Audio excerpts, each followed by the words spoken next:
Um estudo em vermelho. Parte 2.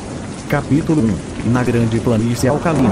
Na região central do grande continente norte-americano estende-se um deserto árido e inóspito, que durante muitos anos constituiu uma barreira ao avanço da civilização. Da Sierra Nevada ao Nebraska, e do rio Yellowstone, ao norte, até o Colorado, ao sul, existe uma vasta área de desolação e silêncio. A natureza nem sempre mostrou a mesma disposição em toda essa sinistra extensão. Ela abrange montanhas altivas e nevadas, e vales profundos e sombrios. Existem rios impetuosos que correm através de caminhos acidentados, e há imensas planícies, brancas de neve no inverno e acinzentadas no verão por causa da areia salitrada e alcalina. Mas tudo isso preserva as características comuns de uma região inóspita, estéril e miserável. Não há habitantes nessa terra do desespero. Um bando de pavnês ou de Blackfeet pode cruzá-la ocasionalmente para chegar até outros campos de caça, mas até o mais bravo dos bravos entre essas tribos de peles vermelhas sente alívio ao deixar para trás essas planícies horrendas e se ver de novo em suas pradarias. O coiote se esconde em meio à vegetação raquítica, o abutre desliza pesadamente pelo ar e o desajeitado urso cinzento rasteja pelas rapinas sombrias, recolhendo entre as rochas o que consegue encontrar para sobreviver. São eles os únicos moradores do deserto. No mundo inteiro, talvez não haja visão mais tétrica do que a revelada na encosta norte da Sierra Blanca. Até onde a vista alcança estendem-se faixas imensas de terreno plano, pontilhado de manchas alcalinas, interrompidas por pequenos bosques de chaparrais enfesados. No limite do horizonte ergue-se uma longa cadeia de picos de montanhas, com os cumes escarpados salpicados de neve. Nesse território imenso, não existe sinal de vida ou algo ligado à vida. Não há pássaros no céu azul metálico, nenhum movimento na terra agreste cinzenta, e reina o silêncio mais absoluto em todos os recantos. Por mais que se aguçem os ouvidos, não há o menor rumor no deserto majestoso. Nada, a não ser silêncio, o silêncio mais profundo e opressivo. Foi dito antes que não havia nenhum sinal de vida nessa vasta planície, e seria a pura verdade se não existisse uma trilha que serpenteava através do deserto até perder-se na distância, que pode ser vista do alto da Sierra Blanca.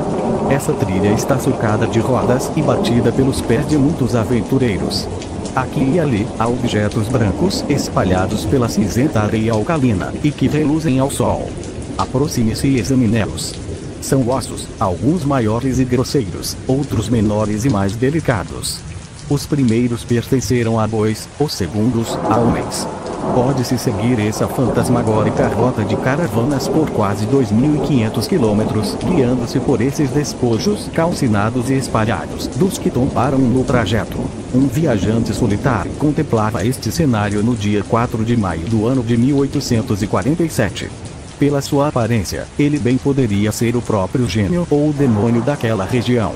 Quem o observasse teria dificuldade em saber se ele estava mais perto dos 40 ou dos 60 anos. Seu rosto era esquálido e macilento, com a pele bronzeada, semelhante a um pergaminho, repuxada sob os ossos salientes. A barba e os cabelos, longos e castanhos, estavam estriados de branco. Os olhos, fundos nas órbitas, queimavam com um brilho febril, e a mão que agarrava o rifle era quase tão descarnada quanto a de um esqueleto. De pé, ele precisava usar a arma como apoio, mas sua estatura elevada e a constituição maciça da ossatura sugeriam um corpo vigoroso e resistente. Mas o rosto emaciado e as roupas que pendiam frouxas sobre os membros esqueléticos proclamavam o que dava a ele aquela aparência decrépita e senil. O homem estava morrendo de fome e de sede.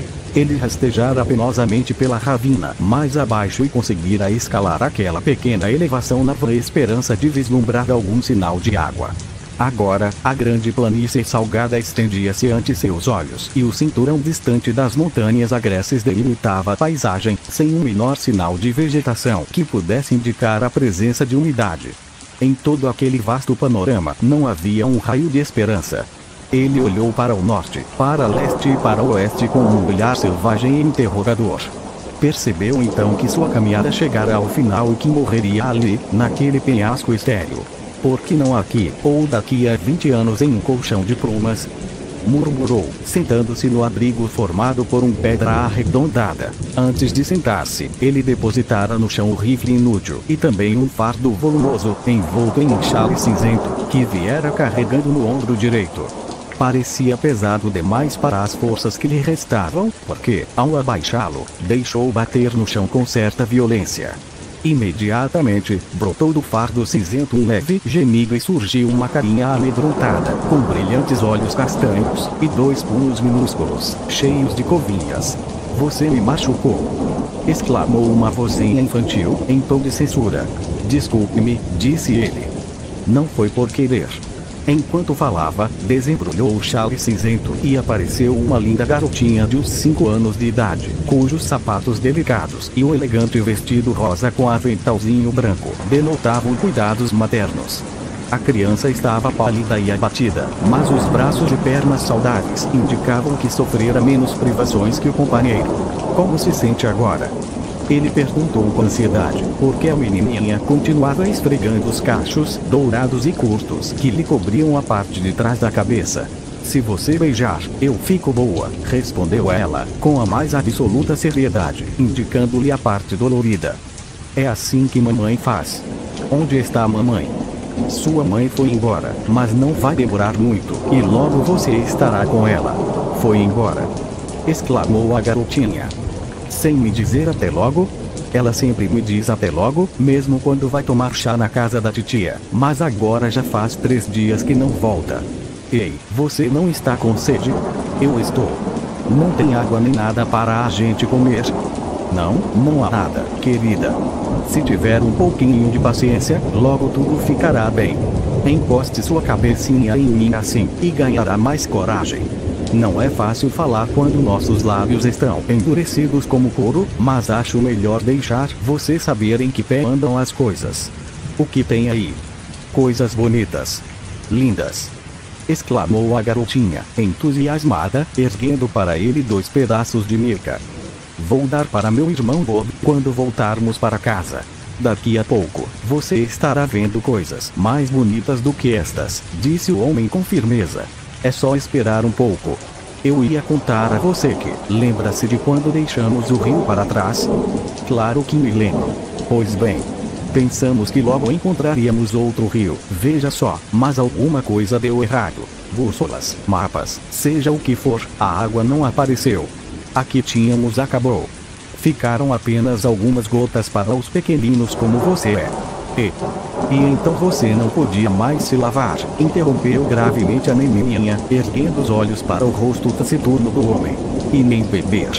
Então, o Sr. Bender foi o primeiro a ir-se, depois o índio Pet, depois a Sra. McGregor, depois Johnny Holmes e depois, querida, foi a vez de sua mãe.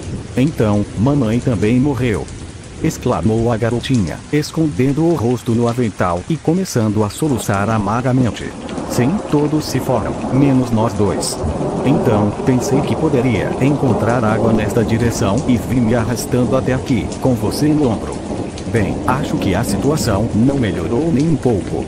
Não nos resta a menor oportunidade." "Você quer dizer que também vamos morrer?" perguntou a criança, contendo os soluços e erguendo o rostinho lavado de lágrimas. "Acho que não temos saída." "Oh, por que não disse logo?" perguntou ela, rindo alegremente. "Você me deu um susto." "Bem, porque se a gente morre, logo a gente estará outra vez com a mãe." "Sim, você estará, queridinha. Você também. Vou contar a ela como foi bom para mim. Aposto que ela está esperando a gente na porta do céu, com um jarro bem grande de água e uma porção de bolinhos quentes, tostados dos 2 lados, como eu e Bob gostamos." "Quanto tempo vai demorar?" "Não sei, mas será logo." Os olhos do homem estavam fixos no horizonte norte.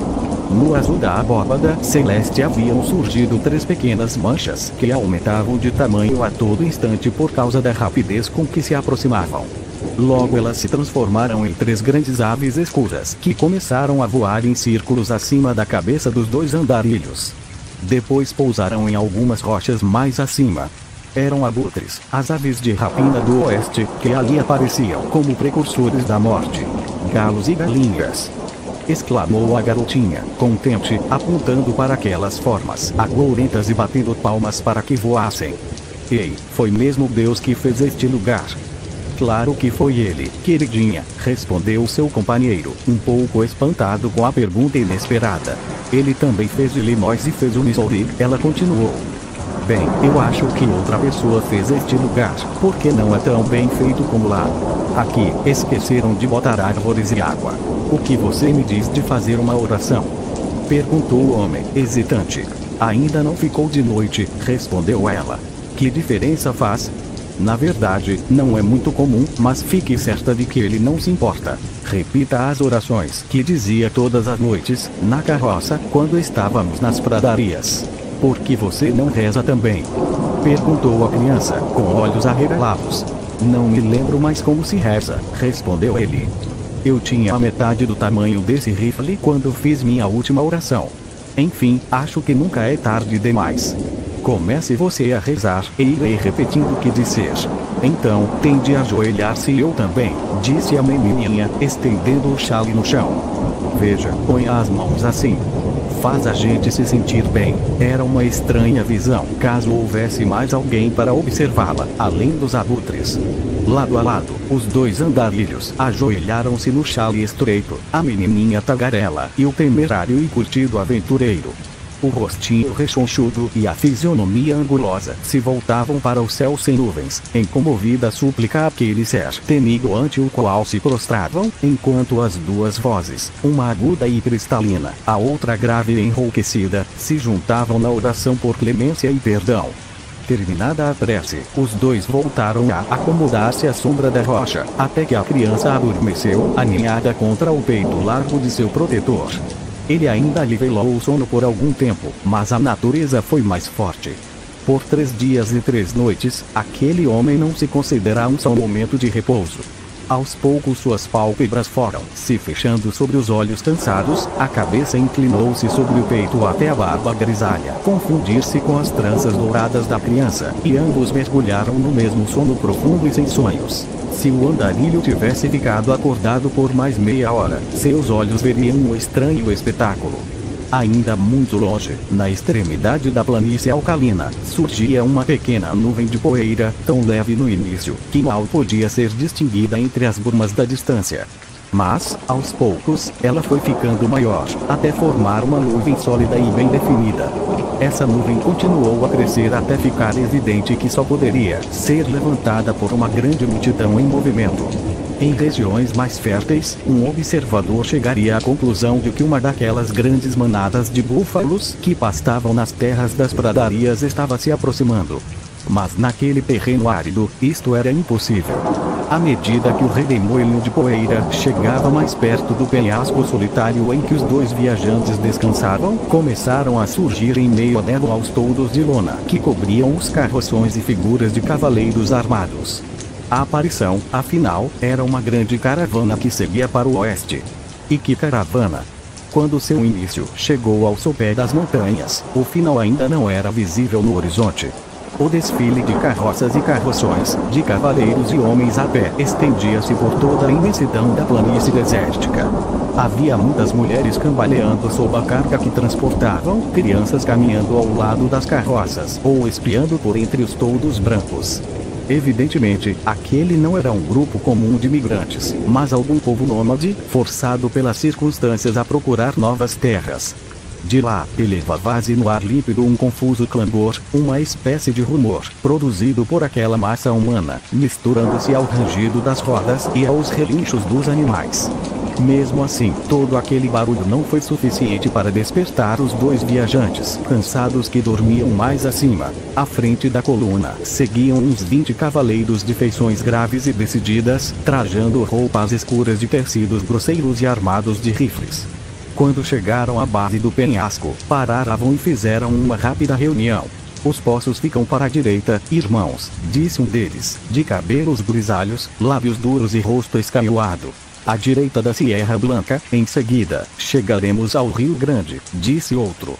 Não temam a falta de água, exclamou um terceiro.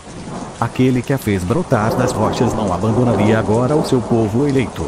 Amém. Amém. Respondeu o grupo todo.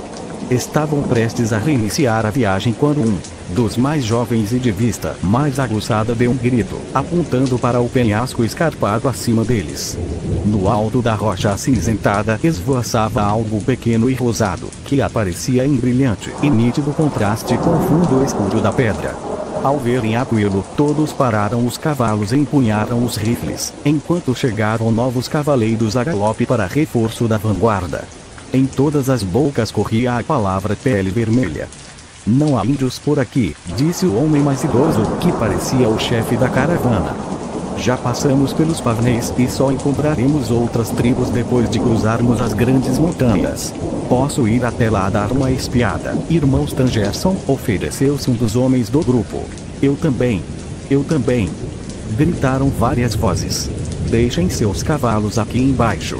Ficaremos esperando por vocês", respondeu o ancião. Rápidos, os jovens desmontaram e prenderam os cavalos, iniciando a escalada da encosta íngreme em direção ao objeto que lhes despertara a atenção. Avançaram rápida e silenciosamente, com a segurança e a perícia de exploradores experientes. Da planície mais abaixo, os outros podiam vê-los saltando de rocha em rocha, até seus vultos ficarem destacados contra o céu, liderados pelo jovem que primeiro dera o alarme. De repente, seus companheiros o viram erguer os braços, como que tomado de espanto. Os que se juntaram a ele mostraram a mesma emoção, quando o quadro lhe surgiu diante dos olhos. Na pequena plataforma que encimava a elevação agreste, havia um rochedo solitário e gigantesco. Encostado nele estava um homem alto, de barbas compridas e feições curtidas, mas exibindo a mais extrema magreza. A fisionomia plácida e a respiração ritmada indicavam que dormia profundamente. Uma menininha repousava a seu lado, com os braços roliços enlaçando-lhe o pescoço moreno e musculoso, enquanto a cabecinha de cabelos dourados descansava contra o peito de sua túnica de velbotina. Os lábios rosados da criança estavam entreabertos, mostrando uma fileira regular de dentes alvos como a neve, enquanto um sorriso infantil brincava em seu rostinho angelical. As perninhas rechonchudas, que terminavam em meias brancas e sapatos limpos, de fivelas reluzentes, ofereciam um estranho contraste com os membros compridos e esquálidos do companheiro. Na borda do rochedo, acima da estranha dupla, empoleiravam-se solenemente 3 abutres que, ao verem os recém-chegados, crucitaram roucamente a sua recepção e voaram, afastando-se dali. O ruído dos pássaros despertou os adormecidos, que olharam em volta, espantados. O homem levantou-se com dificuldade e contemplou a planície, tão desolada quando adormecera, mas que agora estava tomada por aquela massa extraordinária de homens e animais. Seu rosto assumiu uma expressão de incredulidade, e ele passou a mão ossuda sobre os olhos.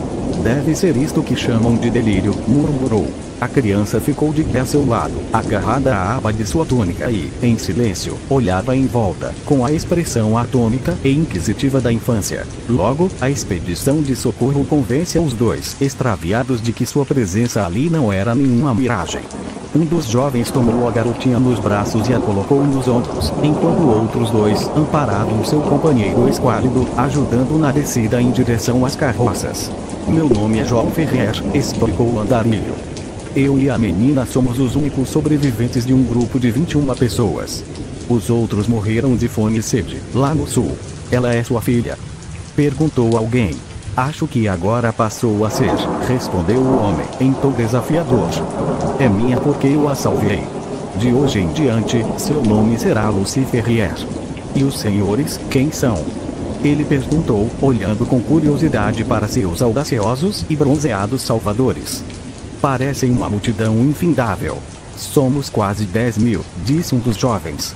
"Somos os filhos de Deus perseguidos, os eleitos do anjo Merona." "Nunca ouvi falar dele", disse o andarilho. "Parece que ele elegeu um bocado de gente." "Não zombo do que é sagrado", replicou o outro, ressentido. "Somos os que creem nas sagradas escrituras, gravadas em hieróglifos em lâminas de ouro batido, que foram entregues ao santo Joseph Smith, em Palmyra. Estamos vindo de Nauvoo, no estado de Illinois, onde erguemos nosso templo. Agora, estamos procurando um refúgio contra os homens violentos e ímpios, mesmo que esse refúgio fique no meio do deserto." O nome de Nauvoo evidentemente despertou lembranças em João Ferrier. "Compreendo", disse ele. Vocês são os Mormons. Sim, nós somos os Mormons, responderam em coro os companheiros do rapaz. Para onde estão indo? Não sabemos. A mão de Deus nos guia, na pessoa de nosso profeta. Vamos levá-lo à sua presença. Ele decidirá o que fazer com você. Eles chegaram à base da elevação e foram cercados por uma multidão de peregrinos, mulheres pálidas e de aspecto subiço, crianças saudáveis e alegres, homens ansiosos e de ar grave. Foram muitas as exclamações de espanto e comiseração quando aquelas pessoas perceberam a pouca idade da garotinha e a indigência de seu companheiro. A escolta dos dois, entretanto, não parou. Foi abrindo caminho por entre o povo, seguida por uma multidão de Mormons, até chegar a um carroção que se destacava pelo maior tamanho e pela aparência suntuosa. Havia 6 cavalos atrelados ao veículo, enquanto os outros eram puxados por 2 ou, no máximo, 4 animais. Ao lado do cocheiro estava sentado um homem que não devia ter mais de 30 anos, mas cuja cabeça maciça e expressão decidida o destacavam como líder. Estava lendo um livro de capa marrom, mas que deixou de lado quando a multidão se aproximou, e ficou ouvindo atentamente o relato do episódio. Em seguida, virou-se para os 2 forasteiros. Só podemos levá-los conosco, disse em tom solene, se aceitarem nossas crenças. Não devemos ter lobos em nosso rebanho. Seria melhor que seus ossos se calcinassem no deserto, do que ser aquele minúsculo ponto de apodrecimento que, com o tempo, corrompe toda a fruta. Virão conosco nestas condições. Eu os acompanharia, sob quaisquer condições. Respondeu Ferrer, com tanta veemência que os solenes anciãos não puderam reprimir um sorriso. Somente o líder conservou sua expressão grave e compenetrada. Leve, irmão Stangerson, disse ele. Dele de comer e de beber, e também a criança. Que seja sua tarefa de instruí-lo em nossa crença sagrada. Já nos atrasamos demais. Avante! Avante para Sião! Avante! Avante para Sião! Gritou a multidão de Mormons. Essas palavras foram ecoando pela comprida caravana, de boca em boca, até se dissolverem em um confuso murmúrio distante. Com o estalido dos chicotes e o ranger de rodas, as grandes carroças começaram a se movimentar, e em pouco tempo toda a caravana serpenteava pela planície desértica. O ancião a quem tinham sido confiados os 2 forasteiros levou-os para sua carroça, onde uma refeição já os aguardava. Os 2 ficarão aqui, disse ele. Dentro de alguns dias já estarão recuperados de seu cansaço. Enquanto isso, lembrem-se de que agora pertencem à nossa religião para sempre. Foi Brigham Young quem disse isso, e ele falou com a voz de Joseph Smith, que é a voz de Deus.